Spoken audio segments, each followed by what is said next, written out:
We shining, the birds are chirping. Boom, baby, boom! Rise and shine. Even lift off. I hear an airplane taking off at this time. It's your morning marijuana motivation time. I'm your hostess with the mostest, Marky Saint. And every morning I get up and I am blessed. Oh, there it is. I see it. I see the jet. It's right there. Boom. See it? And that's what we do. We take off every morning. We make those little adjustments. Hopefully it won't be so loud out here. I'm enjoying the sunshine, trees, and birds to do the morning marijuana motivation time every morning, talking about the blessings of life and our health, our overall health, financial health, importantly our physical health, and even more importantly our mental health. And I even put mental health on top of physical health, because the truth of it is that that's going to dictate everything for us. You know, our lives are dictated completely by our diets and our genetics and our attitudes, and that's something that most people aren't really aware of the science. You know, and I personally wasn't aware of the science too. But the more that I study clips, and I guess I could put a clip right here for homie. I don't know how to put clips. I've already done YouTube videos, but the homie is at Stanford. It's the homie is my homie. The professor at Stanford goes over behavioral, human behavioral qualities and how we learned to adapt to certain things, especially like our choices for procreation and why we choose the people that we sleep with and what really motivates us. You know, huge on motivation because it's the morning marijuana motivation show. But when you're motivated, you got to ask yourself, how did I get here? And there's some very subtle decisions made that I realized I made a long time ago and you've made a long time ago to get me to the point that I'm at right now. And part of that decision making process was for me to decide in my life, you know, little differences of things. I've been watching a thing, right? And this guy goes, um, he was watching a 1920s film and they were doing stop clay animation. And when you're doing that, take a picture, pause, move the clay, take a picture, pause. This stop motion was the biggest thing ever. And these kids were watching it, and somehow in the back of their minds, when they were watching it, they go, this is really cool. I'm going to do this. And it's that very subtle decision that changed his whole life. And you don't feel it as much because decisions don't really have that many feelings. We get inside of our human compass and we point it at certain things. You go inside yourself and say, well, self, you know, yeah, I want to get an ice cream. And reward sensations go off. You know, your blood, your body gets flooded with serotonin and endorphins, and we become excited, and that reinforces the behavior. And when we get stimulus, we don't even necessarily know that we're getting stimulated. I mean, it's if our favorite song, we're like, yeah, that's our jam. And the next thing you know, you up off your seat dancing because that's your motherfucking song. And life does that to us. It injects, music does that to us. It injects stimulus inside of our lives for us to react.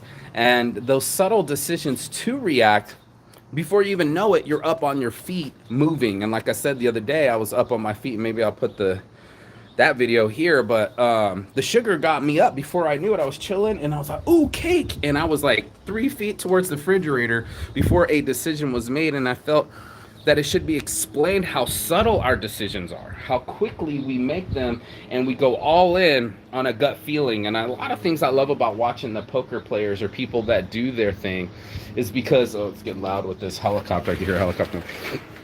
But a lot of people, when we do our decisions, you know, a concentrated poker player will evaluate all of the math behind it, right? It's not even a gut instinct. It's not even an emotional reaction. It's literally just the math. I'm looking for my little stand here so we can do a bong rip. But, you know, when you're inside of yourself, I don't know if you can see this. This is nice, right? Zen. When you're inside of yourself, it's like, boom, let me go get some ice cream. Boom, let me go have some sex. Boom, let me go smoke some weed. And decisions made. You've already put the information into the database, aka your brain, and your brain's already sending signals to your bodies and limbs to go ahead, grab the bong and do a bong rip.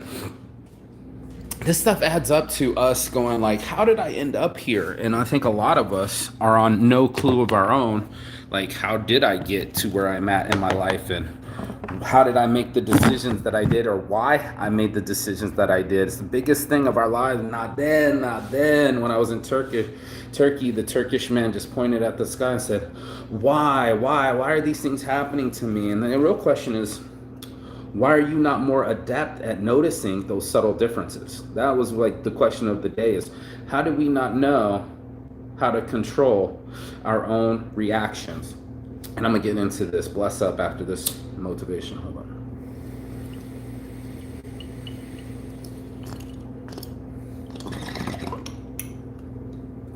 Action, reaction, you know?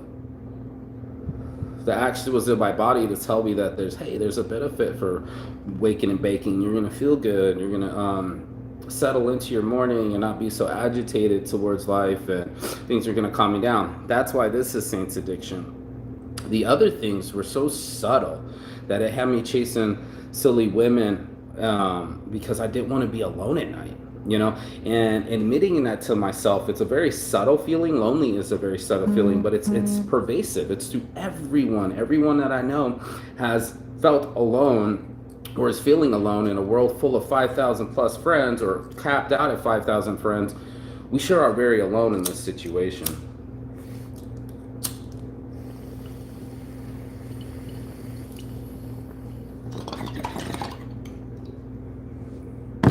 Or we could feel alone.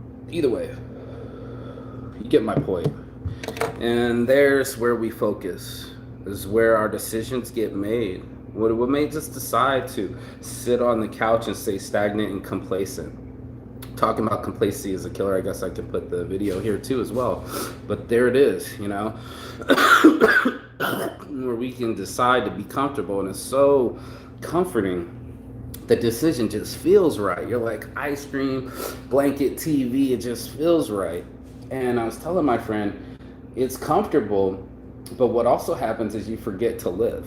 You know, you forget what's out there in real life, and the decision was to be comfortable, comfortable, comfortable. You'll never have adventure. You'll never have travel. You'll never have excitement. And comfort's just kind of like this flat line right here next to me, where it's just there, and that's your comfort level. And we never seem to exceed the level.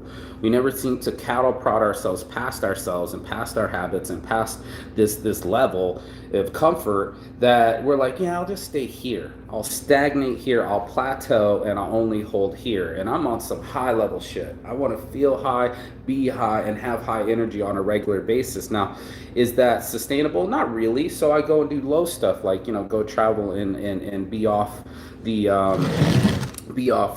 grid for a little bit, so I'm not just in the chase mode of American lifestyle, or just Western lifestyle in general, where we tend to be stressed out chasing things, bills, money, stupid shit, instead of just being at pause and at ease with our lives. So the stimulus, what's going to make me do what I want out of my life? What's going to get me to where I want to be? And what am I paying attention to? And that's going to determine your outcome. So be wary, my friends. Be aware of yourself. Be aware that you are rare. Be aware of your emotions, and be aware of your triggers, because these things are going to point you in all sorts of directions. That's how you ended up here today. And that's your morning marijuana motivation, that you chose to get motivated, that you chose a video that wasn't just music, or wasn't just forgetting things. It was dialing in. And that's what I do on this show, is just to get people dialed in on their morning, watching ourselves and watching the stimulus and watching all the decisions that we made and how they got made. And some of them are so subtle, so indistinct, that I don't feel like we're really in tune of how we operate, and how ridiculously, you know, simple our decisions come, but how significant they can be once they're made. And that's all important. So before you go frivolously throwing your chips out in there in the poker game of life, and before you go all in, I want you to do the math on yourself and your emotional stability, your heart rate, and your decision-making capabilities. And that's going to be your morning marijuana motivation. Peace and love. And as always, Chigathon, that means goodbye but not forever. And I will see you on the other side. Be sure to smash that like, share, subscribe button. I think I'm going to put it here again. Boom. And then just hit the logo. Peace.